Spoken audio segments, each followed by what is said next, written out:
Hi friends ಕೋಟ್ಯಾಧೀಶ್ವರನ ಮಗ ರೈಲಿನಲ್ಲಿ ಭಿಕ್ಷುಕಿ ಹುಡುಗಿಯನ್ನು ಪ್ರೀತಿಸಿದನು. ಮುಂದೆ ನಡೆದ ಘಟನೆ ಇಡೀ ಮಾನವೀಯತೆಯನ್ನು ಬೆಚ್ಚಿ ಬೀಳಿಸಿದೆ. ಫ್ರೆಂಡ್ಸ್, ಕೆಲವೊಮ್ಮೆ ನಮಗೆ ತಿಳಿಯದ ದೃಶ್ಯವು ಹೃದಯಕ್ಕೆ ತುಂಬಾ ಹತ್ತಿರವಾಗಿದ್ದು ಅದನ್ನು ಮರೆಯಲು ಸಾಧ್ಯವಾಗುವುದಿಲ್ಲ. ಫ್ರೆಂಡ್ಸ್, ಒಬ್ಬ ಶ್ರೀಮಂತ ಹುಡುಗನಿದ್ದಾನೆ. ಅವನಿಗೆ ಎಲ್ಲ ಆಸ್ತಿ, ಗೌರವ ಮತ್ತು ಖ್ಯಾತಿ ಇದೆ. ಆದರೆ ರೈಲಿನ ಪ್ರಯಾಣದ ಸಮಯದಲ್ಲಿ ಅವನು ಭಿಕ್ಷುಕಿ ಹುಡುಗಿಯ ಸರಳತೆ, ಮುಗ್ಧತೆ ಮತ್ತು ಅಸಹಾಯಕತೆಯನ್ನು ನೋಡುತ್ತಾನೆ. ಮತ್ತು ಅವನು ಅವಳನ್ನು ಹೇಗೆ ಪ್ರೀತಿಸಿದನು ಎಂದರೆ ಅವನು ವರ್ಷಗಳಿಂದ ಅವಳನ್ನು ಹುಡುಕುತ್ತಿದ್ದನು. ಆದರೆ ನಿಧಾನವಾಗಿ ಹೊರಬಂದ ಸತ್ಯ ಅವನ ಆತ್ಮವನ್ನು ನಡುಗಿಸಿತು. ಆದ್ದರಿಂದ ಫ್ರೆಂಡ್ಸ್, ಭಿಕ್ಷುಕಿಯನ್ನು ಪ್ರೀತಿಸುವುದು ಅವನು ತನ್ನ ಜೀವನದಲ್ಲಿ ತೆಗೆದುಕೊಂಡ ದೊಡ್ಡ ಸರಿಯಾದ ನಿರ್ಧಾರವೇ ಅಥವಾ ಅದು ಅವನು ಮಾಡಿದ ದೊಡ್ಡ ತಪ್ಪೇ? ಪೂರ್ಣ ವಿಷಯವನ್ನು ತಿಳಿಯಲು ಈ ವಿಡಿಯೋವನ್ನು ಕೊನೆಯವರೆಗೂ ನೋಡಿ. ಸೊ ಫ್ರೆಂಡ್ಸ್, ಈ ವಿಡಿಯೋ ತುಂಬಾ ಇಂಟ್ರೆಸ್ಟಿಂಗ್ ಆಗಿದೆ. ಎಲ್ಲಿಯೂ ಸ್ಕಿಪ್ ಮಾಡದೆ ಪೂರ್ತಿಯಾಗಿ ನೋಡಿ. ಹಾಗೆಯೇ ಇದೇ ಮೊದಲ ಬಾರಿಗೆ ನಮ್ಮ ಚಾನೆಲ್ಗೆ ಭೇಟಿ ನೀಡಿದ್ದರೆ ಈ ವಿಡಿಯೋಗೊಂದು ಲೈಕ್ ನೀಡಿ ನಮ್ಮ ಚಾನೆಲ್ ಅನ್ನು ಸಬ್ಸ್ಕ್ರೈಬ್ ಮಾಡಿಕೊಳ್ಳಿ. ಫ್ರೆಂಡ್ಸ್, ಇದು ಮಹಾರಾಷ್ಟ್ರದ ಪುಣೆ ನಗರದಲ್ಲಿ ನಡೆದ ನಿಜವಾದ ಘಟನೆ. ಅಲ್ಲಿ ವಿಕ್ರಾಂತ್ ಮೆಹ್ತಾ ಎಂಬ ವ್ಯಕ್ತಿ ತನ್ನ ಕೋಟ್ಯಾಧಿಪತಿ ತಂದೆಯ ಏಕೈಕ ಉತ್ತರಾಧಿಕಾರಿ. ವಿಕ್ರಾಂತ್ ಕುಟುಂಬವು ಅನೇಕ ಕಾರ್ಖಾನೆಗಳು, ಕಂಪನಿಗಳು ಮತ್ತು ದೊಡ್ಡ ಯೋಜನೆಗಳ ಮಾಲೀಕರು. ಆದ್ದರಿಂದ ವಿಕ್ರಾಂತ್ ಅವರನ್ನು ಚಿನ್ನದ ಚಮಚದಿಂದ ಪೋಷಿಸಿ ಬಾಲ್ಯದಿಂದ ಅವರ ಕುಟುಂಬ ಸದಸ್ಯರು ಬೆಳೆಸಿದರು. ಆದರೆ ಅವನಿಗೆ ನಿಜವಾದ ಪ್ರಪಂಚ ಹೇಗಿದೆ ಎಂದು ನೋಡುವ ಆಸೆ ಇತ್ತು. ಅವನು ತನ್ನ ತಂದೆಗೆ ಪದೇ ಪದೇ ಹೇಳುತ್ತಿದ್ದನು, ಅಪ್ಪ, ನಾನು ಒಬ್ಬಂಟಿಯಾಗಿ ಪ್ರಯಾಣಿಸಲು ಬಯಸುತ್ತೇನೆ. ನಾನು ಬಯಸಿದಂತೆ ಬದುಕಲು ಬಿಡಿ. ನಾನು ಈ ಜಗತ್ತನ್ನು ಹತ್ತಿರದಿಂದ ನೋಡಬೇಕು. ನಾನು ಅದರ ವಾಸ್ತವತೆಯನ್ನು ಅನುಭವಿಸಲು ಬಯಸುತ್ತೇನೆ. ಇದಕ್ಕೆ ಅವರ ತಂದೆ ಪದೇ ಪದೇ ಇದನ್ನೇ ಹೇಳುತ್ತಿದ್ದರು. ಬಾಬು, ನೀವು ಹೊರಗೆ ಹೋಗಬೇಕಾದರೆ ಹೇಳು, ನಾನು ನನ್ನ ಕಾರನ್ನು ಕಳುಹಿಸುತ್ತೇನೆ. ಚಾಲಕನೊಂದಿಗೆ ಆರಾಮಾಗಿ ಹೋಗಿ ಬಾ ಎಂದು ಹೇಳಿದರು. ಆದರೆ ವಿಕ್ರಮ್ ನಗುತ್ತಾ, ಇಲ್ಲ ಅಪ್ಪ, ನಾನು ಜನಸಂದಣಿ ಮತ್ತು ರೈಲು ಪ್ರಯಾಣವನ್ನು ಅನುಭವಿಸಲು ಬಯಸುತ್ತೇನೆ. ಜೀವನದ ನಿಜವಾದ ಮೋಜು ಅಲ್ಲಿದೆ. ಜನರು ಹೇಗೆ ವಾಸಿಸುತ್ತಾರೆ ಮತ್ತು ಅಲ್ಲಿ ಹೇಗೆ ಕಷ್ಟಪಡುತ್ತಾರೆ ಎಂಬುದನ್ನು ಹತ್ತಿರದಿಂದ ನೋಡಲು ನಾನು ಬಯಸುತ್ತೇನೆ ಎಂದು ಅವನು ತನ್ನ ತಂದೆಯನ್ನು ಕೇಳಿದನು. ವಿಕ್ರಾಂತ್ನ ಹಠವು ಅವನ ಹಣೆಬರಹವನ್ನು ಸಂಪೂರ್ಣವಾಗಿ ಬದಲಾಯಿಸುವ ಹಾದಿಗೆ ಕರೆದೊಯ್ಯಿತು. ಒಂದು ದಿನ ವಿಕ್ರಾಂತ್ ರೈಲು ಪ್ರಯಾಣಕ್ಕಾಗಿ ರೈಲಿನಲ್ಲಿ ಕುಳಿತಿದ್ದ. ರೈಲು ನಿಲ್ದಾಣ, TMA ಶಬ್ದ, ಕಾರ್ಮಿಕರ ಓಟ, ಇದೆಲ್ಲವೂ ಅವನಿಗೆ ಸಂಪೂರ್ಣವಾಗಿ ಹೊಸದಾಗಿ ಮತ್ತು ರೋಮಾಂಚನಕಾರಿಯಾಗಿ ಕಾಣುತ್ತಿತ್ತು. ರೈಲು ಪ್ರಯಾಣದ ಸಮಯದಲ್ಲಿ ಕಿಟಕಿಯಿಂದ ಪ್ರಕೃತಿಯ ಸೌಂದರ್ಯವನ್ನು ನೋಡುತ್ತಾ ಅವನು ಯಾವಾಗ ನಿದ್ರಿಸಿದನೆಂದು ಅವನಿಗೆ ತಿಳಿಯಲಿಲ್ಲ. ಆದರೆ ಇದ್ದಕ್ಕಿದ್ದಂತೆ ಯಾರೋ ಅವನ ಭುಜವನ್ನು ನಿಧಾನವಾಗಿ ತಟ್ಟಿದರು. ಅವನು ಎಚ್ಚರವಾದಾಗ ಒಬ್ಬ ಹುಡುಗಿ ಅವನ ಮುಂದೆ ನಿಂತಿದ್ದಳು. ಅವಳು ಸುಮಾರು 20 ರಿಂದ 21 ವರ್ಷ ವಯಸ್ಸಿನವಳು. ಅವಳು ಸರಳವಾದ ಪಂಜಾಬಿ ಉಡುಪನ್ನು ಧರಿಸಿದ್ದಳು. ಬಟ್ಟೆಗಳು ಸ್ವಲ್ಪ ಹಳೆಯದಾಗಿ ಮತ್ತು ಮಸುಕಾಗಿದ್ದವು. ಆದರೆ ಅವಳ ಮುಖವು ದೇವರು ಸ್ವತಃ ಕುಳಿತು ಅವಳನ್ನು ರಚಿಸಲು ಶ್ರಮಿಸಿದಂತೆ ಕಾಣುತ್ತಿತ್ತು. ಅವಳ ದೇಹವು ಮಾನವರಲ್ಲಿ ದೇವತೆ ತಪ್ಪಾಗಿ ಜನಿಸಿದಂತೆ ಇತ್ತು. ಅವಳ ಕಣ್ಣುಗಳಲ್ಲಿ ಸೌಂದರ್ಯ ಮುಗ್ಧವಾಗಿತ್ತು. ಅವಳ ಮುಖದಲ್ಲಿ ಶುದ್ಧತೆ ಮತ್ತು ಅವಳ ತುಟಿಗಳಲ್ಲಿ ಸ್ವಲ್ಪ ನೋವಿನ ನಗು ಇತ್ತು. ವಿಕ್ರಾಂತ್ ತಕ್ಷಣ ತನ್ನ ಜೇಬಿನಿಂದ 50 ರೂಪಾಯಿ ನೋಟನ್ನು ತೆಗೆದು ಅವಳ ಕೈಗೆ ಇಟ್ಟನು. ಆಗ ಅವನ ನೋಟ ಅವಳ ಮುಖದ ಮೇಲೆ ಬಿದ್ದ ತಕ್ಷಣ ಆ ಮುಖವು ಅವನ ಕಣ್ಣುಗಳಲ್ಲಿ ಮಾಂತ್ರಿಕನಂತೆ ಅಚ್ಚೊತ್ತಿತ್ತು. ಹುಡುಗಿ ಮೌನವಾಗಿ ಹಣವನ್ನು ತೆಗೆದುಕೊಂಡು ಮುಂದಿನ ಬೋಗಿಯ ಬಳಿಗೆ ಹೋದಳು. ಆದರೆ ವಿಕ್ರಾಂತ್ನ ಮನಸ್ಸು ಅಲ್ಲಿಯೇ ಇತ್ತು. ಅವನ ಮನಸ್ಸು ಆ ಮುಖವನ್ನು ಮತ್ತೆ ಮತ್ತೆ ನೆನಪಿಸಿಕೊಳ್ಳುತ್ತಲೇ ಇತ್ತು. ಒಂದು ಕ್ಷಣವೂ ಯೋಚಿಸದೆ ಅವನು ಎದ್ದು ಅವಳ ಹಿಂದೆ ಹೋದನು. ಈ ಬಾರಿ 2ನೇ ಬೋಗಿಯನ್ನು ತಲುಪಿದ ಅವನು 20,000 ರೂಪಾಯಿಗಳಿರುವ 500 ನೋಟುಗಳ ಬಂಡಲ್ ನನ್ನು ಹೊರತೆಗೆದು ಅವಳ ಕೈಯಲ್ಲಿ ಇಟ್ಟನು. ಆಗ ಹುಡುಗಿ ಆಶ್ಚರ್ಯಚಕಿತಳಾದಳು ಮತ್ತು ಬಾಬು, ಈ ಎಲ್ಲ ಹಣವನ್ನು ಮರೆತು ತಪ್ಪಾಗಿ ಹಾಕಿದ್ದೀರಾ ಎಂದು ಕೇಳಿದಳು. ಆಗ ವಿಕ್ರಾಂತ್ ನಗುತ್ತಾ, ಇಲ್ಲ, ನಾನು ಈ ಹಣವನ್ನು ನಿನಗಾಗಿ ಇಟ್ಟಿದ್ದೇನೆ. ನಾನು ಅದನ್ನು ನಿನ್ನ ನಗುವಿಗಾಗಿ ಇಟ್ಟಿದ್ದೇನೆ. ನಿನ್ನ ಕಠಿಣ ಪರಿಶ್ರಮದಿಂದಾಗಿ ನಾನು ಅದನ್ನು ಇಟ್ಟಿದ್ದೇನೆ ಎಂದನು. ಆಗ ಹುಡುಗಿ ಏನನ್ನೂ ಹೇಳಲಿಲ್ಲ ಮತ್ತು ಹಣವನ್ನು ತೆಗೆದುಕೊಂಡು ಮುಂದೆ ಹೋದಳು. ಆದರೆ ಅವಳು ಹೋದ ನಂತರ ವಿಕ್ರಾಂತ್ನ ಕಣ್ಣುಗಳು ಒದ್ದೆಯಾದವು. ಅವನ ಮನಸ್ಸು ಗೊಂದಲಕ್ಕೊಳಗಾಯಿತು. ಪ್ರಯಾಣದ ನಂತರ ಅವನು ತನ್ನ ಹೋಟೆಲ್ ಕೋಣೆಗೆ ಹಿಂತಿರುಗಿದನು. ಆದರೆ ಈಗ ಅವನಿಗೆ ಅಲ್ಲಿ ಏನು ತೋಚಲಿಲ್ಲ. ಅವನ ಮನಸ್ಸಿನಲ್ಲಿ ಏನೇನೋ ಆಲೋಚನೆಗಳು ಬರುತ್ತಿದ್ದವು. ಒಂದು ದಿನ ವಿಕ್ರಾಂತ್ ತನ್ನ ಸ್ನೇಹಿತನಿಗೆ, ಫ್ರೆಂಡ್, ಇಂದು ನಾನು ಒಂದು ಹುಡುಗಿಯನ್ನು ಭೇಟಿಯಾದೆ. ನಾನು ಅವಳನ್ನು ನೋಡಿದಾಗಿನಿಂದ ನನ್ನ ಮನಸ್ಸು ನನ್ನ ಮಾತು ಕೇಳುತ್ತಿಲ್ಲ ಎಂದನು. ಆಗ ಅವನ ಫ್ರೆಂಡ್ ಮುಗುಳ್ನಗುತ್ತಾ ಕೇಳಿದನು, ನೀನು ಆ ಹುಡುಗಿಯನ್ನು ಪ್ರೀತಿ ಮಾಡುತ್ತಿದ್ದೀಯಾ ಎಂದನು. ಆಗ ವಿಕ್ರಾಂತ್ ಮೃದುವಾಗಿ, ಬಹುಶಃ ಅದು ಸಾಧ್ಯವೇ ಎಂದು ಹೇಳಿದನು. ರಾತ್ರಿ ಮಲಗಿದ್ದಾಗಲೂ ಆ ಹುಡುಗಿ ತನ್ನ ಕನಸಿಗೆ ಬಂದಳು ಎಂದು ಹೇಳಿದನು. ಮರುದಿನ ಬೆಳಗ್ಗೆ ಅವನು ತನ್ನ ಸ್ನೇಹಿತನಿಗೆ, ಫ್ರೆಂಡ್, ನಾನು ಆ ಹುಡುಗಿಯನ್ನು ಮತ್ತೆ ಭೇಟಿಯಾಗಬೇಕು ಎಂದು ಹೇಳಿದನು. ಇದರೊಂದಿಗೆ ಅವನ ಸ್ನೇಹಿತ, ಆದರೆ ನಿನಗೆ ಅವಳ ಹೆಸರು ಮತ್ತು ವಿಳಾಸ ತಿಳಿದಿಲ್ಲ ಅಲ್ವಾ? ಆಗ ವಿಕ್ರಾಂತ್ ಮಾತನಾಡುತ್ತಾ ಹೇಳಿದನು, ನನಗೆ ಗೊತ್ತಿಲ್ಲ, ಆದರೆ ಎಲ್ಲ ರೈಲಿನಲ್ಲಿ ನಾನು ಅವಳನ್ನು ಹುಡುಕುತ್ತೇನೆ. ಏಕೆಂದರೆ ಅಂತಹ ಜನರು ಆಗಾಗ್ಗೆ ಅದೇ ಮಾರ್ಗದಲ್ಲಿ ತಿರುಗಾಡುತ್ತಾರೆ. ನಾನು ಅವಳನ್ನು ಹೇಗಾದರೂ ಹುಡುಕುತ್ತೇನೆ. ಹೀಗಾಗಿ ವಿಕ್ರಾಂತ್ ತನ್ನ ಅಧ್ಯಯನ ಮತ್ತು ತನ್ನ ಎಲ್ಲ ದೈನಂದಿನ ಕೆಲಸಗಳನ್ನು ಬಿಟ್ಟನು. ಪ್ರತಿದಿನ ಅದೇ ರೈಲು, ಅದೇ ಪ್ಲಾಟ್ಫಾರ್ಮ್, ಅದೇ ನಿರೀಕ್ಷೆ ಮತ್ತು ಇದು 3 ಅಥವಾ 4 ಬಾರಿ ಸಂಭವಿಸಿದ ನಂತರ ಅದೃಷ್ಟವು 5ನೇ ಬಾರಿಗೆ ಅವನ ಬಾಗಿಲನ್ನು ತಟ್ಟಿತು. ಅದೇ ಹುಡುಗಿ ಮತ್ತೆ ಅವನು ಕುಳಿತಿದ್ದ ರೈಲಿನೊಳಗೆ ಬಂದಳು. ಈ ಬಾರಿ ವಿಕ್ರಾಂತ್ ಅವಳನ್ನು ನೋಡಿದಾಗ ಅವನ ಮನಸ್ಸು ಹೀಗೆ ಹೇಳಿತು, ಇದು ದೇವರ ಇಚ್ಛೆ ಎಂದು ಅವನಿಗೆ ಅರ್ಥವಾಯಿತು. ಇದರೊಂದಿಗೆ ವಿಕ್ರಾಂತ ಹೃದಯವು ವೇಗವಾಗಿ ಬಡಿಯಲು ಪ್ರಾರಂಭಿಸಿತು. ಆಗ ಅವನು ಮತ್ತೆ ಹುಡುಗಿಯನ್ನು ಹಿಂತಿರುಗಿ ನೋಡಿದನು. ಅವನು ಅವಳನ್ನು ರಾತ್ರಿಯಿಡೀ ತನ್ನ ಕನಸಿನಲ್ಲಿ ನೆನೆಸಿಕೊಳ್ಳುತ್ತಿದ್ದನು. ಅಂತಹ ಹುಡುಗಿ ಮತ್ತೆ ಅದೇ ರೈಲಿನಲ್ಲಿ ಇದ್ದಳು. ಆದರೆ ಈ ಬಾರಿ ಆ ಹುಡುಗಿ ಅವನನ್ನು ನೋಡಿಲ್ಲ ಎಂಬಂತೆ ಹೊರಟು ಹೋದಳು. ಬಹುಶಃ ಅವನು ಮತ್ತೆ ಅವಳಿಗೆ ಹಣ ನೀಡಲು ಬಂದಿದ್ದಾನೆ ಎಂದು ಅವಳು ಭಾವಿಸಿದ್ದಳು. ಆದರೆ ವಿಕ್ರಾಂತ್ನ ಉದ್ದೇಶ ಅವಳಿಗೆ ಹಣ ನೀಡುವುದಲ್ಲ. ಅವನ ಉದ್ದೇಶ ಅವನ ಹುಡುಗಿಯೊಂದಿಗೆ ಮಾತನಾಡಲು, ಅವಳ ಬಗ್ಗೆ ಸ್ವಲ್ಪ ಹೆಚ್ಚು ತಿಳಿದುಕೊಳ್ಳಲು, ಅವಳ ನೋವನ್ನು ಅರ್ಥ ಮಾಡಿಕೊಳ್ಳಲು ಬಯಸಿದನು. ಆಗ ಹುಡುಗಿ ಮೌನವಾಗಿ ಮುಂದೆ ನಡೆದಳು. ಇದರೊಂದಿಗೆ ವಿಕ್ರಾಂತ್ ಕೂಡ ಏನು ಮಾತನಾಡದೆ ಅವಳ ಹಿಂದೆ ನಡೆದನು. ಹುಡುಗಿ ನಿಲ್ದಾಣದಲ್ಲಿ ಇಳಿದಾಗ ವಿಕ್ರಾಂತ್ ಕೂಡ ಮೌನವಾಗಿ ಅವಳ ಹಿಂದೆ ಇಳಿದನು. ಹುಡುಗಿ ಬಹುಶಃ ತನ್ನನ್ನು ಹೀಗೆ ಯಾರೋ ಹಿಂಬಾಲಿಸುತ್ತಿದ್ದಾರೆ ಎಂದು ಅನುಮಾನಿಸಿರಲಿಲ್ಲ. ಹುಡುಗಿ ರೈಲ್ವೆ ನಿಲ್ದಾಣದಿಂದ ಹೊರಬಂದು ನಂತರ ಅವಳು ಅರಣ್ಯ ಮಾರ್ಗದ ಕಡೆಗೆ ನಡೆಯಲು ಪ್ರಾರಂಭಿಸಿದಳು. ಹತ್ತಿರದಲ್ಲಿ ಯಾರೂ ಇರಲಿಲ್ಲ. ಒಂದು ಬದಿಯಲ್ಲಿ ದಟ್ಟವಾದ ಕಾಡುಗಳು ಮತ್ತು ಇನ್ನೊಂದು ಬದಿಯಲ್ಲಿ ಸುಟ್ಟ ಭೂಮಿಯನ್ನು ಹೊಂದಿರುವ ಮಾರ್ಗವಾಗಿತ್ತು. ಇದರೊಂದಿಗೆ ವಿಕ್ರಾಂತ್ನ ಹೃದಯ ಪದೇ ಪದೇ ಬಡಿಯುತ್ತಿತ್ತು. ಅಪರಿಚಿತ ಸ್ಥಳ ಮತ್ತು ಪರಿಚಯವಿಲ್ಲದ ಹುಡುಗಿ ಅವನಿಗೆ ನಿಲ್ಲಲು ಸಾಧ್ಯವಾಗಲಿಲ್ಲ. ಬಹಳ ದೂರ ನಡೆದ ನಂತರ ಹುಡುಗಿ ಗುಡಿಸುವಿನ ಮಣ್ಣಿನ ಮನೆಯ ಒಂದು ಸಣ್ಣ ಹಳ್ಳಿಯನ್ನು ತಲುಪಿದಳು. ನಂತರ ಹುಡುಗಿ ಶಿಥಿಲ ಸ್ಥಿತಿಯಲ್ಲಿದ್ದ ಗುಡಿಸಲಿಗೆ ಹೋದಳು. ಇದರೊಂದಿಗೆ ವಿಕ್ರಾಂತ್ ಹತ್ತಿರದ ಮರದ ಹಿಂದೆ ಅಡಗಿಕೊಂಡು ಎಲ್ಲವನ್ನು ಗಮನಿಸುತ್ತಿದ್ದನು. ಅವನು ಗುಡಿಸಲಿನೊಳಗೆ ಏನು ನಡೆಯುತ್ತಿದೆ ಎಂದು ನೋಡುತ್ತಿದ್ದನು. ಹುಡುಗಿ ಒಳಗೆ ಹೋಗಿ ತನ್ನ ತಾಯಿಗೆ ಸ್ವಲ್ಪ ಹಣವನ್ನು ಕೊಟ್ಟಳು.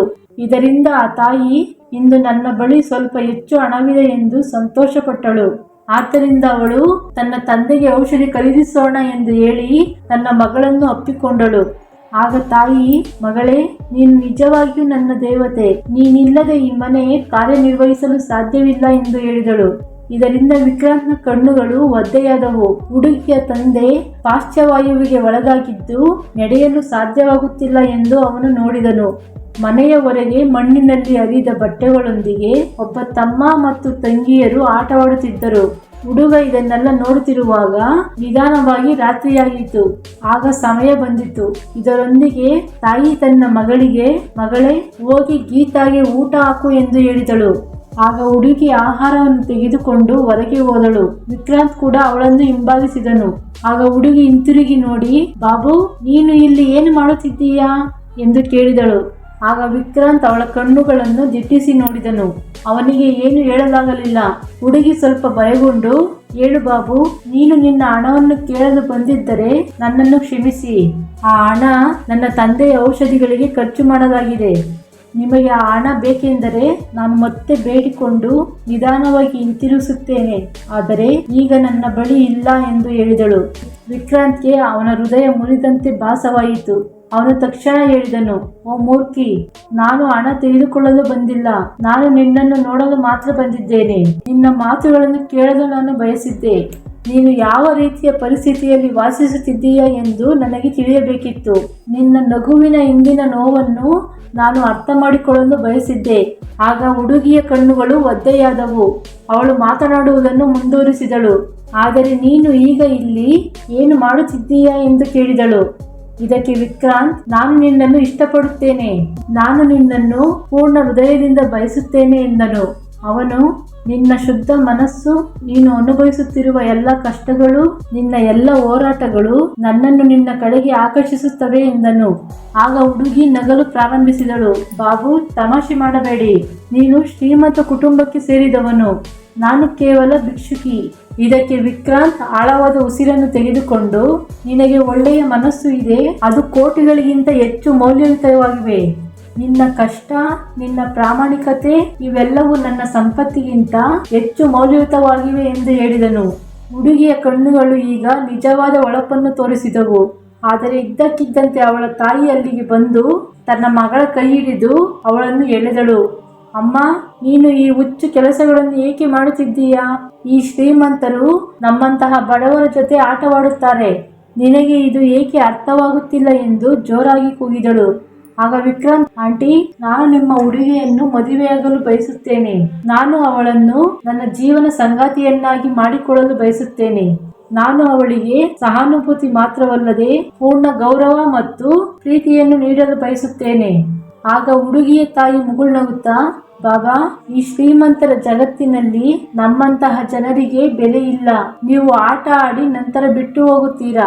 ಆಗ ವಿಕ್ರಾಂತ್ ಮಾತನಾಡುತ್ತಾ, ಆಂಟಿ, ನೀವು ನನ್ನನ್ನು ನಂಬುತ್ತಿದ್ದರೆ ನಾನು ಇಲ್ಲಿಯೇ ಇದ್ದು ನಾಳೆ ಬೆಳಿಗ್ಗೆ ನಾನು ನಿಮ್ಮ ಹುಡುಗಿಯನ್ನು ನಿಮ್ಮ ಹಳ್ಳಿಯ ದೇವಸ್ಥಾನದಲ್ಲಿ ಮದುವೆಯಾಗುತ್ತೇನೆ ಎಂದು ಹೇಳಿದನು. ಆಗ ಹುಡುಗಿಯ ತಾಯಿ ಆಶ್ಚರ್ಯಚಕಿತಳಾದಳು. ಅಲ್ಲದೆ ಹುಡುಗಿಯ ಮನಸ್ಸು ಕಲಕಲು ಪ್ರಾರಂಭಿಸಿತು. ಹೀಗೆ ಆ ರಾತ್ರಿ ನಿಧಾನವಾಗಿ ಕಳೆಯಿತು. ಬೆಳಗಿನ ಸೂರ್ಯ ಹಳ್ಳಿಯ ಮಣ್ಣನ್ನು ಚುಂಬಿಸುತ್ತಿದ್ದಂತೆ ಇದ್ದವು. ದೇವಸ್ಥಾನದ ಗಂಟೆಗಳು ಮೃದುವಾಗಿ ಮೊಳಗುತ್ತಿದ್ದವು ಮತ್ತು ವಿಕ್ರಾಂತ್ ಕೂಡ ತನ್ನ ಮಾತಿಗೆ ಬದ್ಧನಾಗಿದ್ದನು. ಅವನ ಕಣ್ಣುಗಳಲ್ಲಿ ಒಂದು ರೀತಿಯ ಹೊಳಪಿತ್ತು. ಅವನು ತನ್ನ ಜೀವನದ ದೊಡ್ಡ ನಿರ್ಧಾರವನ್ನು ತೆಗೆದುಕೊಂಡಂತೆ ಗ್ರಾಮಸ್ಥರೆಲ್ಲರೂ ಅವನನ್ನು ಆಶ್ಚರ್ಯದಿಂದ ನೋಡುತ್ತಿದ್ದರು. ಅವನು ದೊಡ್ಡ ಮನುಷ್ಯನಂತೆ ಕಾಣುತ್ತಿದ್ದನು. ಅಂತಹ ಶ್ರೀಮಂತ ಹುಡುಗ ಈ ಗುಡಿಸಿಲಿನಲ್ಲಿ ವಾಸಿಸುವ ಹುಡುಗಿಯನ್ನು ಮದುವೆಯಾಗುತ್ತಾನೆಯೇ ಎಂದು ಅವರು ಆಶ್ಚರ್ಯಪಟ್ಟರು. ಇಲ್ಲಿ ಪ್ರಿಯಾಳ ತಾಯಿ ರಾತ್ರಿ ಇಡೀ ಯೋಚಿಸುತ್ತಿದ್ದಳು. ಅವಳ ಕಣ್ಣುಗಳಲ್ಲಿ ಏನೋ ಭಯವಿತ್ತು, ಹಲವು ಪ್ರಶ್ನೆಗಳಿದ್ದವು ಮತ್ತು ನಂಬಿಕೆಯ ಬಗ್ಗೆಯೂ ಅನುಮಾನವಿತ್ತು. ಅಷ್ಟು ದೊಡ್ಡ ವ್ಯಕ್ತಿ ಪ್ರಾಮಾಣಿಕನಾಗಿರುತ್ತಾನೆಯೇ ಎಂದು ಆಶ್ಚರ್ಯಪಟ್ಟಳು. ಬೆಳಗ್ಗೆ ಪ್ರಿಯಾ ತನ್ನ ತಾಯಿಯ ಬಳಿಗೆ ಹೋಗಿ ಹೀಗೆ ಹೇಳಿದಳು, ಅಮ್ಮ, ಆ ಹುಡುಗ ನಿಜವಾಗಿಯೂ ನನಗಾಗಿ ದೇವಸ್ಥಾನದಲ್ಲಿ ಕಾಯುತ್ತಿದ್ದಾನೆ. ನಾನು ಈಗ ಏನು ಮಾಡಬೇಕು ಎಂದು ಕೇಳಿದಳು. ಆಗ ತಾಯಿಯ ಕಣ್ಣುಗಳಿಂದ ಕಣ್ಣೀರು ಬೀಳುತ್ತಿತ್ತು. ಮಗಳೇ, ಬಹುಶಃ ಆ ದೇವರು ನಿಮಗಾಗಿ ಒಳ್ಳೆಯ ಪತ್ರ ಬರೆದಿರಬಹುದು. ಹೋಗು ಮಗಳೇ, ಹೋಗು. ಅದೃಷ್ಟ ಮತ್ತೆ ಮತ್ತೆ ಬಾಗಿಲು ತಟ್ಟುವುದಿಲ್ಲ ಎಂದು ಹೇಳಿದಳು. ಆಗ ಪ್ರಿಯಾ ತನ್ನ ಕಾಲುಗಳಿಗೆ ರೆಕ್ಕೆಗಳಿವೆ ಎಂದು ಭಾವಿಸಿದಳು. ಅವಳು ತಕ್ಷಣ ದೇವಸ್ಥಾನದ ಕಡೆಗೆ ಓಡಿದಳು. ವಿಕ್ರಾಂತ್ ಆಗಲೇ ಅಲ್ಲಿ ನಿಂತಿದ್ದ. ಗ್ರಾಮಸ್ಥರೆಲ್ಲರೂ ಇದನ್ನೆಲ್ಲ ಮೌನವಾಗಿ ನೋಡುತ್ತಾ ನಿಂತಿದ್ದರು. ಮತ್ತೊಂದೆಡೆ ವಿಕ್ರಾಂತ್ ಪ್ರಿಯಾಳನ್ನು ನೋಡಿದಾಗ ಅವನ ಮುಖದಲ್ಲಿ ಶಾಂತತೆ ಕಾಣಿಸಿಕೊಂಡಿತು. ಆಗ ಅವನು, ನೀನು ಖಂಡಿತವಾಗಿ ಬರುತ್ತೀಯಾ ಎಂದು ನನಗೆ ಗೊತ್ತಿತ್ತು. ಪ್ರಿಯಾ ಅಲ್ಲಿಗೆ ಬಂದಾಗ ದೇವಾಲಯದಲ್ಲಿ ಅವರ ಮದುವೆ ತುಂಬಾ ಸರಳವಾಗಿತ್ತು. ಯಾವುದೇ ಬ್ರ್ಯಾಂಡ್ ಇರಲಿಲ್ಲ. ಆದರೆ ಅಲ್ಲಿ ಹಾಜರಿದ್ದವರ ಮನಸ್ಸಿನಲ್ಲಿದ್ದ ಶಾಂತಿ ಯಾವುದೇ ರಾಜಮನೆತನದ ಮದುವೆಯಲ್ಲೂ ಇರುತ್ತಿರಲಿಲ್ಲ. ವಿಕ್ರಾಂತ್ ಪ್ರಿಯಾಳ ಹಣೆಯ ಮೇಲೆ ಸಿಂಧೂರವನ್ನು ಹಚ್ಚಿ ಅವಳನ್ನು ಪೂರ್ಣ ಹೃದಯದಿಂದ ತನ್ನ ಹೆಂಡತಿಯಾಗಿ ಸ್ವೀಕರಿಸಿದನು.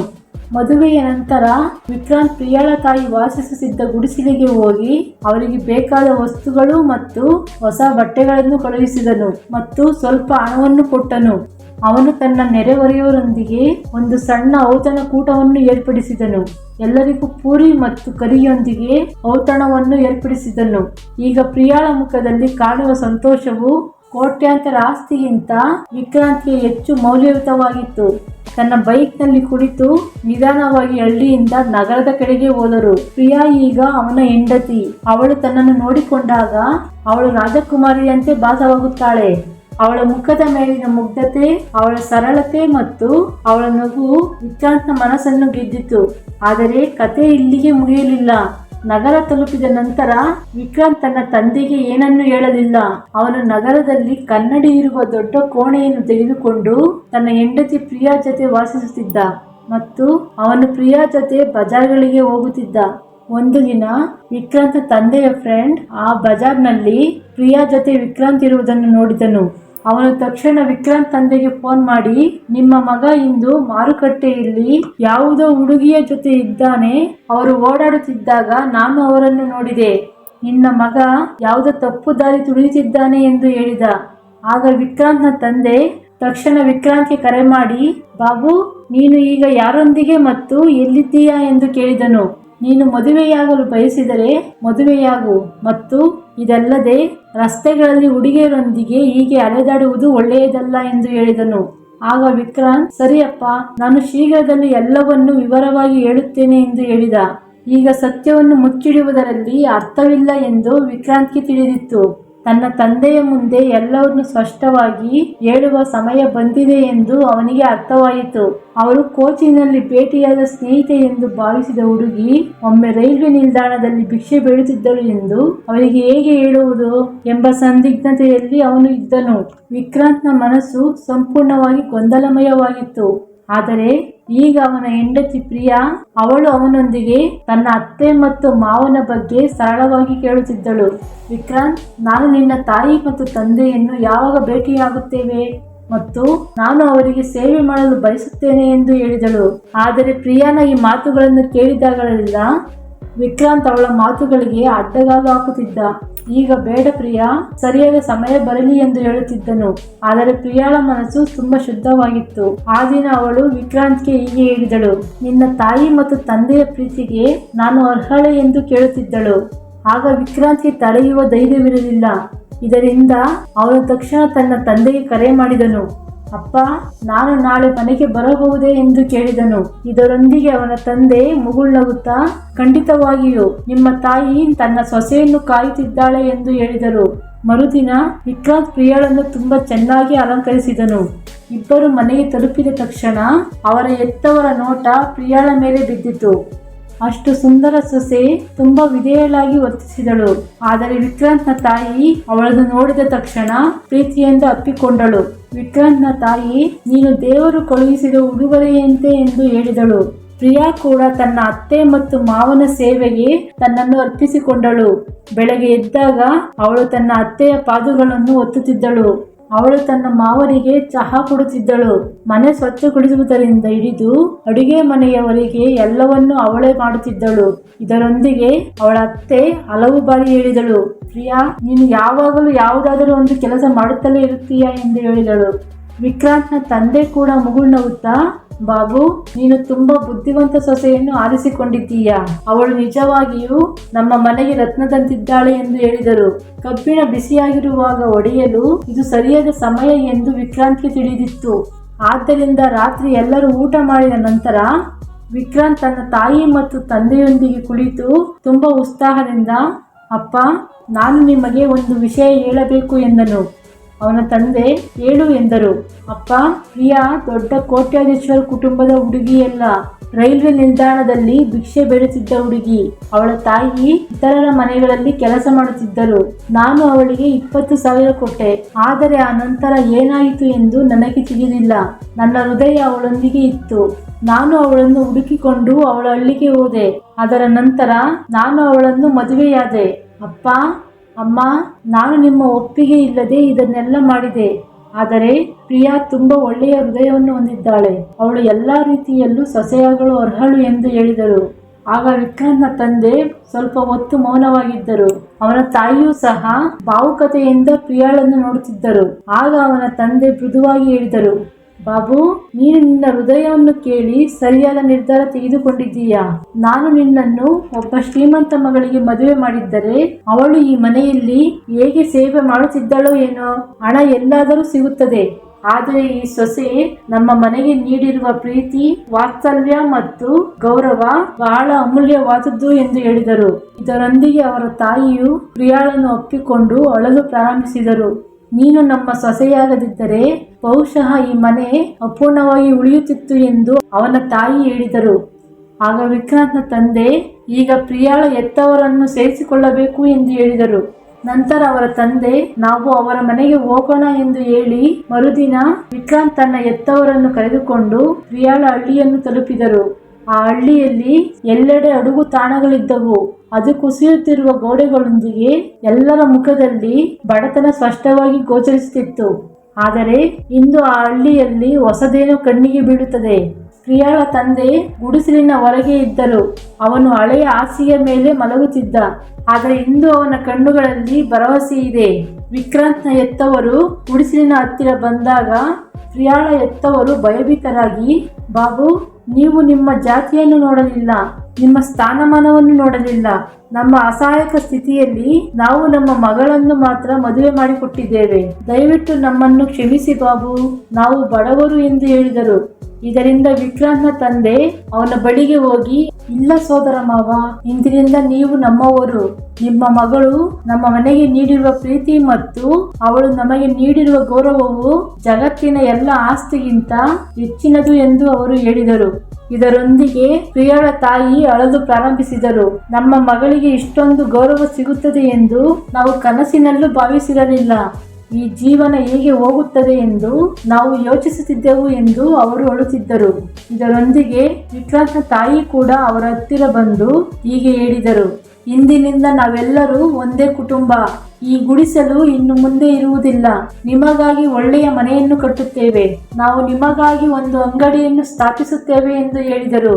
ಇದರೊಂದಿಗೆ ಗ್ರಾಮಸ್ಥರ ಕಣ್ಣುಗಳಲ್ಲಿಯೂ ಸಂತೋಷ ಹರಡಿತು.